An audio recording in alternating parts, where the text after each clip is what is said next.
Hey everyone, welcome to CSC preparation. And आज के video में हम देखने वाले हैं 6th क्लास की एनसीईआरटी का सेकंड चैप्टर। और सेकंड चैप्टर आपके सामने है यहाँ पे स्क्रीन पे। और इसका नोट्स हमने जो बनाया है वो 2 पेज में बना है। इसमें हम ये देखने वाले हैं इस पूरे नोट्स में है क्या, ये चैप्टर के माध्यम से आरंभिक मानव की खोज में हमें क्या पढ़ना है। अगर आप नोट्स लेना चाहते हैं तो 6 to 12 तक का नोट्स आपको मिल जाएगा। यहाँ पे इस नंबर पे मैसेज करना होगा। नोट्स पेड है लेकिन काफ़ी कम पे करके आपको ये नोट्स मिल जाएगा। और इसके बाद जो चैप्टर्स आएंगे वो सभी इसी नोट्स से आएंगे ताकि आपको रिवीजन करने में आसान हो और नोट्स में जो चीज़ें आपको समझ में नहीं आए वो आप यहाँ से देख के समझ सकें। तो बढ़ते हैं नोट्स की तरफ और देखते हैं कि इस नोट्स में क्या क्या हमें पढ़ना है।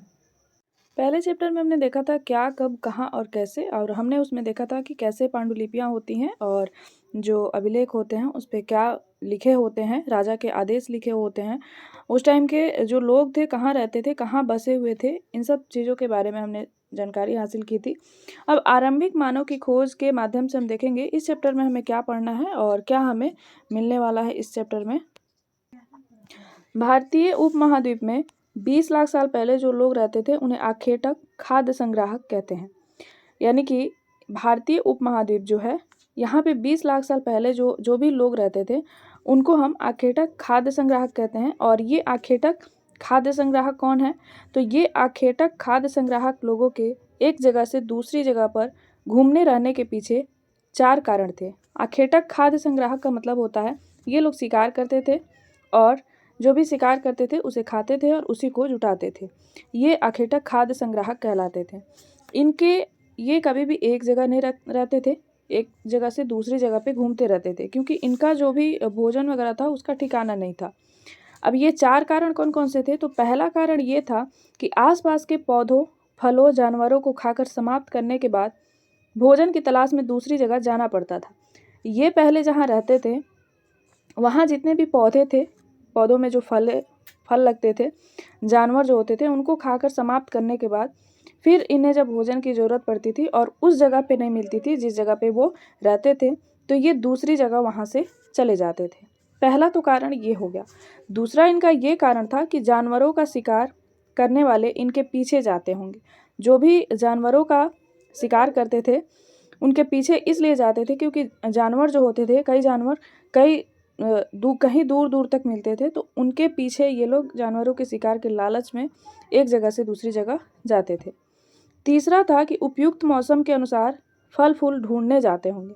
यानी कि मान लीजिए ये पहले जगह यहाँ पे रह रहे हैं तो यहाँ का जो पौधा है, फल है, फूल है, इनके लगने का मौसम यही है और जैसे ही मौसम समाप्त होता है ये फल फूल लगना बंद हो जाता है तो ये दूसरी जगह उसे तलाशने के लिए जाते थे कि कहीं ऐसा पौधा मिले जहाँ हमें फल फूल मिले, या फिर जहाँ ये रहते थे उस जंगल के जानवर समाप्त होने के बाद अलग जगह पे ये जानवरों को ढूंढने जाते थे। चौथा था कि पानी की तलाश में जाते होंगे। हमने देखा था पिछले वीडियो में क्या, कब, कहाँ और कैसे में जितनी भी नदी घाटियाँ होती थी वहीं पे ये लोग रहा करते थे। जैसे सिंधु घाटी को हमने देखा था, सोन प्लस गंगा नदी घाटी को हमने देखा था, किरथर की पहाड़ियों में देखा था क्योंकि पहाड़ियों से नदियाँ निकलती थी। ठीक है, बिंद पहाड़ियों में हमने देखा था, बिंद पहाड़ियों में भी नदियाँ थी। तो जितने भी नदी वगैरह होते थे उसी के किनारे ये विकसित होते थे और वहीं पे ये रहते थे। यहाँ पे दिया है पत्थर के औजार। अब उन्होंने औजार बनाना शुरू किया। इसके पहले हमने देखा था कि पत्थर वगैरह पे उत्कीर्ण भी लिखे हुए मिले हैं तो वो सब हमने स्रोत के रूप में देखा था कि वहाँ से हमें स्रोत मिलता है कि हम अतीत को जान सकते हैं। ताड़पत्रों के बारे में, पांडुलिपियों के बारे में हमने देखा था। अब देखिए जो पत्थर हैं उनका प्रयोग ये लोग कैसे कर रहे हैं। सबसे पहले उसके औजार बना रहे हैं। ये पत्थरों के बने प्राचीनतम औजार हैं, सबसे पुराने ये औजार हैं। पहले जो ये औजार बनते थे ये बहुत बड़े बड़े होते थे और देखिए इनमें पत्थर के भी कई प्रकार उस टाइम पाए जाते थे। जैसे इन्हें कई हजार साल बाद बनाया गया। 20 लाख साल पहले की जो बात हो रही है उस टाइम ये नहीं बनाया जाता था। बहुत साल बाद जब उनको महसूस हुआ कि हमें पत्थर की औजार बनाने की ज़रूरत है जानवरों के शिकार के लिए या फिर किसी भी चीज़ के लिए, पेड़ की खाल उतारने के लिए, तब इन्होंने पत्थर के औजार अपने दिमाग के अनुसार इसको बनाना शुरू किया। उसके बाद इन्हें और बाद में बनाया गया, पहले कई हजार साल पहले बनाया गया, उसके बाद भी बनाना इनका जारी रहा और धीरे धीरे जैसे जैसे पत्थर के औजार बनते गए वो एक शैली विकसित होती गई जिसमें एक से बढ़कर एक औजार जो हैं छोटे छोटे भी माइक्रो जिसे कहते हैं उसे वो भी बनने लगे। इन्हें लगभग 10,000 साल पहले छोटे औजार बनाया गया था। ये गुट्टिका प्राकृतिक पत्थर है। गुट्टिका, ये जो गुट्टिका होते थे ये प्राकृतिक पत्थर होते थे, यानी कि ये पत्थर बनाए नहीं जाते थे। ये जो पत्थर इन्हें मिलते थे औजार बनाने के लिए ये प्राकृतिक पत्थर होते थे और इनका कोई साइज होता था, जैसे कुछ चिकने होते थे तो कुछ चिकने नहीं होते थे। तो ये छोटे बड़े गुट्टिका के रूप में ये होते थे। इनका उपयोग क्या था? पत्थर का जो औजार ये लोग बनाते थे इनका उपयोग कैसे होता था? तो फल फूल को काटने में होता था। कुछ फल होते थे जिन्हें अगर शेयर करना हो या फिर बहुत बड़ा है काट के उसका बीज निकालना हो तो इस तरह से उसको काटने में इसका उपयोग होता था। हड्डियाँ और मांस काटने में इसका उपयोग होता था। जैसे जानवर ये जो शिकार करते थे उनको चीरने के लिए, उनका खाल उतारने के लिए, उनके हड्डियों को तोड़ने के लिए, उनका मांस निकालने के लिए इसी पत्थर के औजार का उपयोग होता था। जो पेड़ होते थे, पेड़ों की जो वो कटाई करते थे तो उसके छाल और जानवरों की खाल उतारने के लिए भी इसका उपयोग किया जाता था। कुछ के साथ हड्डियों या लकड़ियों के मुट्ठे लगाकर भाले और बाड़ जैसे हथियार बनाए जाते थे। यानी कि ये पत्थर है तो अगर इसको एक दूसरे पत्थर से, यहाँ पे एक पत्थर है, इसको एक दूसरे पत्थर से टकरा कर इसको अगर आधा कर दिया जाए तो नीचे इसमें लकड़ी के जो है ये मुट्ठा लगा होता था और इस तरह से ये औजार बनता था। लकड़ियाँ काटने के लिए भी ये प्रयोग किए जाते थे और जानवरों को मारने में, ये तो मैं पहले बता ही चुकी हूँ कि जानवरों को मारने में भी इसका प्रयोग किया जाता था। यहाँ पे पत्थरों के औजार बनाने वाले जो स्थल थे उसको उद्योग स्थल कहते हैं, क्योंकि उस टाइम उद्योग के नाम पर यही था पत्थर का औजार बनाना। ये जिस जगह पे बनाया जाता था उसी को उद्योग स्थल कहते हैं। तो देखिए उद्योग स्थल आपको कई जगह पढ़ने को मिलेगा, ज्योग्राफी में भी पढ़ने को आपको मिलेगा जब आप उद्योग पढ़ेंगे, या फिर अर्थव्यवस्था में भी आपको मिलेगा। लेकिन ये वो उद्योग स्थल नहीं है। यहाँ पे कपड़े और लोहे के और भी चीज़ों के जो उद्योग होते हैं उसका उद्योग नहीं है। एंशिएंट हिस्ट्री में अगर सवाल आए उद्योग स्थल का तो यही वो उद्योग स्थल था जहाँ पर पत्थर का औजार बनाया जाता था। लोगों के रहने की जगह को आवासीय पुरा स्थल कहते थे। आवासीय पुरा स्थल जहाँ लोग रहते थे, आवासीय यानी कि रहना वहाँ पे, और पुरा स्थल कहते थे। पुरा मतलब प्राचीन होता है, स्थल मतलब वहाँ का जगह, तो ये आवासीय पुरा स्थल कहलाता था। इनमें गुफाओं, कंदराओं जैसे स्थल हैं। अब देखिए ये जो गुफा होते थे, कंदराएं होती थी, ये पहाड़ों के भीतर होते थे, बनाए जाते थे और ये बारिश, धूप, हवाओं से राहत के लिए, यानी कि ये लोग अपने जैसे उस टाइम क्या अभी भी जो बारिश होती है, धूप होती है, हवाएं जो होती है उससे राहत पाने के लिए ये लोग गुफाओं और कंदराओं में रहते थे। भीमबेटका जो है मध्य प्रदेश में, एमपी में है, और भीमबेटका गुफा के बारे में आपने सुना भी होगा। तो ये जो भीमबेटका है ये मध्य प्रदेश में है और यहाँ पे कई सारी चित्रकारी भी मिली है जिसे हम आर्ट एंड कल्चर में पढ़ते हैं। भीमबेटका की गुफा में वहाँ की जो दीवारें हैं, क्योंकि वो जो भीमबेटका है बहुत बड़ा जो पहाड़ी है उसी में ऐसे तोड़ के ये गुफा बनाया गया है और इसकी जो दीवारें हैं वहाँ पे चित्रकारी भी की गई है। तो ये चीज़ें हमें आर्ट एंड कल्चर में पढ़ने को मिलती है भीमबेटका गुफा के बारे में। और वो जो वहाँ पे जो रंग का प्रयोग हुआ है वो रंग आज भी उसी तरीके से है जिस तरीके से वो उस काल में बनाया गया था। वहाँ पे कभी भी रंग पुताई का कार्य नहीं हुआ है, फिर भी वो रंग ऐसे ही की ऐसे ही है। पुरास्थल उस स्थान को कहते हैं जहाँ औजार, बर्तन और इमारतें जैसी वस्तुओं के अवशेष मिलते हैं। पुरा स्थल यानी कि प्राचीन स्थल या प्राचीन जगह, उस स्थान को कहते हैं जहाँ पर बहुत पुराने औजार, जैसा कि हम अभी पढ़ रहे हैं पत्थर के औजार और बर्तन जो उस टाइम लोग प्रयोग करते थे, मिट्टी के हों या तांबे के हों या फिर पत्थरों के ही बर्तन हों वो, या फिर इमारतें, यानी कि जब वो इमारतें वहाँ पे बनाई गई, चाहे आवास के लिए हो चाहे किसी धर्म से संबंधित हो, तो ये सारी जो वस्तुएं के अवशेष, यानी कि वो वस्तुओं का जो है अस्तित्व धीरे धीरे खत्म हो रहा है, उसके बस अवशेष बचे हुए हैं, उसी जगह को हम पुरा स्थल कहते हैं। पाषाण औजारों का निर्माण। पाषाण का अर्थ होता है पत्थर और औजार तो आप समझते ही हैं। तो इनका निर्माण जो होता था ये दो तरीके से होता था। एक होता था पत्थर से पत्थर को टकराना, एक पत्थर है दूसरे पत्थर को इस पत्थर से टकरा कर औजार का निर्माण होता था। दूसरा होता था दबाव शल्क तकनीक। ये दोनों लगभग एक ही तरह से होते थे। आग की खोज, देखिए आग की खोज जो है काफ़ी बार एग्जाम में पूछा जाता है, आग की खोज कब हुई, कब शुरू हुई, कब हुई और क्या हुआ। तो कुरनूल की गुफा में राख के अवशेष मिले हैं।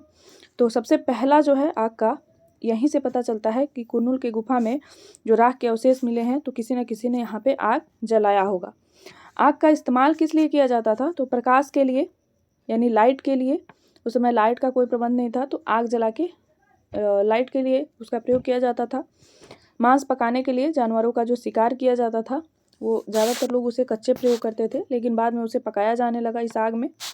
उसके बाद खतरनाक जानवरों को भगाने के लिए, बहुत लोग जो खतरनाक जानवर होते थे, जो हिंसक जानवर होते थे, उनको भगाने के लिए, उनको डराने के लिए ये आग का प्रयोग किया जाता था। बदलती जो जलवायु है, 12,000 वर्ष पूर्व जलवायु में बदलाव हुआ और जब जलवायु बदलने लगी तो देखिए क्या क्या होता है। यहाँ पे गर्मी बढ़ने लगी, जैसे ही जलवायु बदली गर्मी बढ़ी और उसके बाद घास के मैदान बनने लगे। जानवर जो थे जैसे हिरण, भेड़, बकरी, गाय, बारहसिंगा की संख्या बढ़ी, क्योंकि जैसे ही घास के मैदान बढ़ने लगे ये जानवर भी बढ़ने लगे और इनका जो भोजन होता था यही घास का मैदान होता था। भिन्न भिन्न इलाकों में गेहूँ, जौ और धान प्राकृतिक रूप से उगने लगे थे। जो वहाँ के इलाके होते थे वहाँ पे गेहूँ, जौ, ये सारी जो अनाजें हैं प्राकृतिक रूप से पहले उगा करते थे। उसके बाद क्या हुआ कि जैसे ही वो पकते थे लोगों ने इसके बीज को इकट्ठा करना शुरू किया, फिर उसको बोना शुरू किया, लेकिन पहले ये प्राकृतिक रूप से उपजे थे। पूरा पाषाण काल, 2 शब्दों यानी प्राचीन और पाषाण यानी पत्थर से बना है। अब यहाँ पे आप देखेंगे कि 3 काल में इसको बांटा गया है। एक है आरंभिक, दूसरा है मध्य और तीसरा है उत्तर। 20 लाख साल पहले से 12,000 वर्ष पहले 90% घटनाएं इसी में घटित हुई हैं, जिसको काफ़ी शॉर्ट में हम पढ़ते हैं। हम 20 लाख से लेकर 12,000 वर्ष तक की घटनाओं को इतना विस्तार से नहीं पढ़ सकते, क्योंकि हम ज़्यादातर अनुमान लगाते हैं। जो पुरातत्व शास्त्री होते हैं वो जो खोज करते हैं, जो अनुमान लगाते हैं, जो लिखते हैं, उसी के आधार पर हम इनको पढ़ते हैं। तो यहाँ पे आरंभिक है, मध्य है, उत्तर है, उत्तर पाषाण काल। यहाँ पे आप देखेंगे मध्य पाषाण युग जो था, अब देखिए 3 युग है, पूरा पाषाण काल, मध्य पाषाण काल और नव पाषाण काल। पूरा पाषाण काल को भी 3 भागों में बांटा गया है, क्योंकि ये जो टाइम है ये बहुत बड़ा टाइम है, 20 लाख से 12,000 वर्ष तक का, इसलिए इसको 3 भाग में बांटा गया है। एक आरंभिक, जब प्रारंभ हुआ, एक मध्य और एक उत्तर, यानी कि सबसे बाद वाला। सबसे बाद वाला ही जब खत्म होता है तो मध्य पाषाण काल शुरू होता है। तो इतना आपको ध्यान में रखना है कि 3 काल होते हैं, पूरा पाषाण काल, मध्य पाषाण काल और नव पाषाण काल। ये मेन 3 काल होते हैं, लेकिन बहुत ज़्यादा टाइम होने की वजह से पूरा पाषाण काल को भी 3 भागों में बांट दिया जाता है। ठीक है, तो यहाँ पे 90% घटनाएं होती हैं।